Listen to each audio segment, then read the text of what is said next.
ഒരു ആത്മീയ രഹസ്യം പറഞ്ഞു തരട്ടെ, ശരിക്കും ഉപകാരപ്പെടും. എന്നറിയാമോ? നിഷ്കളങ്ക രക്തം വീണാൽ പിന്നെ ആ രക്തം നിലവിളിക്കും, കർത്താവ് ഇറങ്ങി വരും. ഇന്ന് നമ്മൾ ആരെയും കത്തിയെടുത്ത് കുത്തിയോ കല്ലെടുത്ത് തലക്കിടിച്ചോ കൊല്ലുന്നില്ല, ശരിയാണ്. പക്ഷെ നമ്മുടെ അതിനേക്കാൾ മൂർച്ചയുള്ളൊരു സാധനം ഇരിപ്പുണ്ട്, മൂർച്ചയുള്ളൊരു ആയുധം നമ്മുടെ ഇരിപ്പുണ്ട്. എന്താ അത്? നമ്മുടെ നാവ്.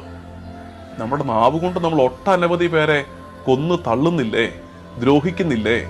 നമ്മളുടെ ദ്രോഹത്തിന് പാത്രമായ ഒരാള് നമ്മൾ ആരോടെങ്കിലും ആവശ്യമില്ലാത്തത് പറഞ്ഞു, അല്ലെങ്കിൽ അയാളെ കുറ്റം പറഞ്ഞു, അയാളെ കുറിച്ച് പരദൂഷണം പറഞ്ഞു, ഇതയാൾ അറിഞ്ഞിട്ട് അയാൾ വന്ന് നമ്മളോട് ചോദിക്കുകയാണ്, നീ എന്ത് പരിപാടിയാണ് കാണിച്ചത് എന്ന് ചോദിച്ചാൽ രക്ഷപ്പെട്ടു. എന്താ കാര്യം അറിയാവോ?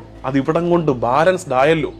ഞാനൊരു തെറ്റ് ചെയ്തു, പുള്ളി അതിനെ അഡ്രസ് ചെയ്തു, പുള്ളി വന്ന് ചോദിച്ചു, ഞാൻ എക്സ്പ്ലെയിൻ ചെയ്യുന്നു, ടെൻഷൻ അങ്ങ് തീർന്നു. അപ്പൊ നമ്മൾ ഇവര് ചോദിക്കാൻ വരും നമ്മുടെ പേടി. ചോദിക്കാൻ വരണം, വന്നാലുള്ള ഗുണം എന്നറിയാമോ? വന്നാൽ ഇവിടം കൊണ്ട് തീർന്നു പൊക്കോളൂല്ലോ. നമ്മൾ ചെയ്ത ദ്രോഹങ്ങളെ നിശബ്ദതയോടെ ഏറ്റെടുത്തവരുണ്ടല്ലോ, അവരെ പ്രതിയാണ് നമ്മൾ ഇനി പ്രാർത്ഥിക്കേണ്ടത്. എന്താ കാര്യം അറിയാമോ? അവരുടെ നിശബ്ദത, അവരുടെ നിസ്സഹായതയാകട്ടെ, അവരുടെ ബലഹീനതയാകട്ടെ, അവരുടെ സംയമനമാകട്ടെ, ഇനി അവർക്കു വേണ്ടി യുദ്ധം ചെയ്യാൻ പോകുന്നത് ദൈവമായിരിക്കും.